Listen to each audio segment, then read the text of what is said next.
You can't just think your way into the love of Christ. It's impossible. He says it right here. It's beyond knowledge. Therefore, we can do some dancing around it. We can do some musing and some hoping, and we can write some papers on it. But the reality is, it's only experienced first. We must learn to experience the love of Christ. So my prayer, even the last little bit, was, Lord, let our church experience your love. And if you've already experienced his love, Lord, let our church experience more of your love. And if you experience more of his love, let our church experience more of his love. Because if you look at the scripture here, he's like depth, width, height. There's this almost like digging language where he's like, you got to dig deep. You got to be willing to dig and dig and dig. And then you find that pearl of great price, you find his love, and then you're like, oh shoot, I think I just hit the tip of the iceberg. I'm mixing up my analogies, but you get what I'm saying. Like, you just go deeper and deeper and deeper and deeper and deeper. And he's calling us, and he's like, love is the beginning and it is the end. May come back to that. Second aspect of this, if love is beyond knowledge, then love not only is something we can experience, it becomes the answer to our most significant questions. We think we just need to know more.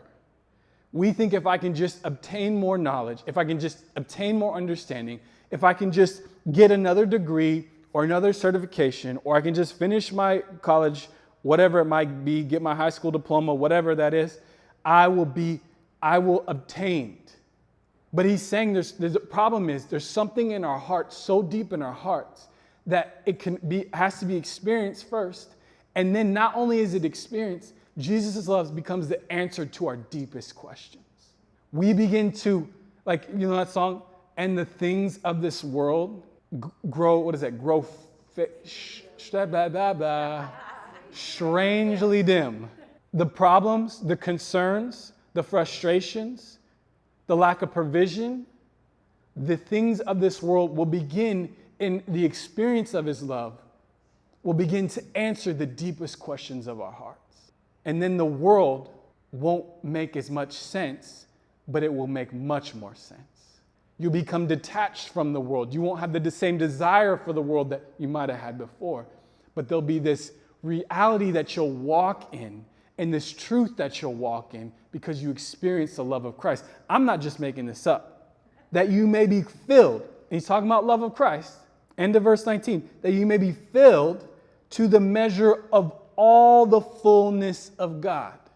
The love of Christ in us pursuing it and believing it by faith and receiving it and experiencing it, prepares us, puts us in a position to receive the fullness of God.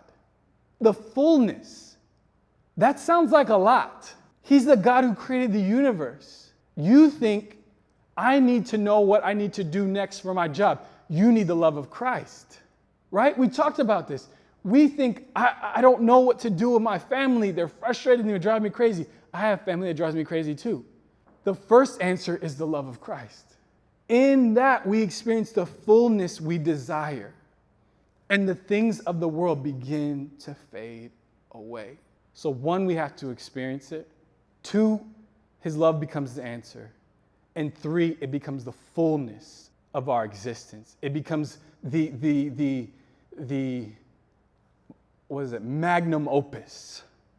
It becomes the thing that will fill us the most, that will satisfy us the most. And Paul's saying he's about to move into some very practical stuff here. Wives, husbands, apostles, prophets, slaves. He's going to move into all that in chapter 4, 5, and 6. But he's setting this up here and he's saying the fullness is found in his love first. And if you move into all this other stuff and you try to set up a church or you try to adjudicate matters or you try to work through the family issues, you do all these things, yes, there's principles that can be beneficial, but the reality is the fullness is found in his love. And so we sing these songs and sometimes you're like, could we stop singing and do something next or whatever? Like, I don't know what you're thinking. Or maybe you're just like, keep singing. I don't know, whatever. I'm going to stop. We're singing these songs because we're trying to go deeper. every week. We're trying to dig deeper into his fullness. We're trying to explore the width, the breadth, the capacity of his love as a community weekly.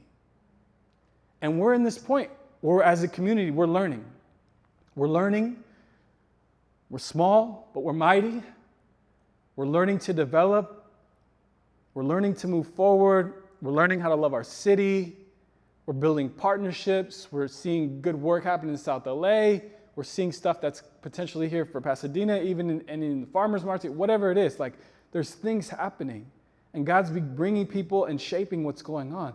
But before all that, we have to continue to remind ourselves his fullness is found in his love.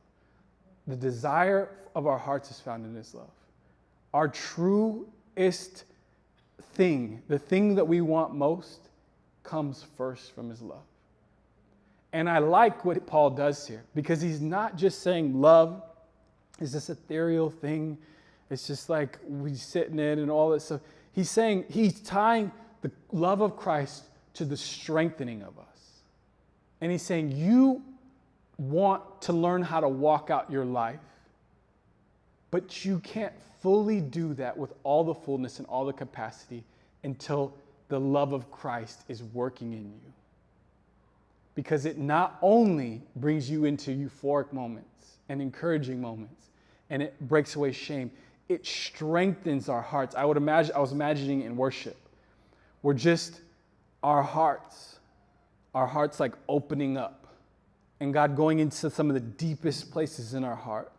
And I could just imagine almost like a video game or something like that, where there's these like metal walls of our heart, and not in a bad way, not like a negative heart, like a strengthening heart that he was doing in our hearts. Because sometimes it's hard to love people. Sometimes it's hard to care. Sometimes it's even hard to love Jesus, because it's confusing sometimes. Sometimes we don't know how to go there. Sometimes we don't know how to be with him. Sometimes we have so much shame and so much pain. And I just feel like God's expanding our capacity and strengthening our hearts in this season.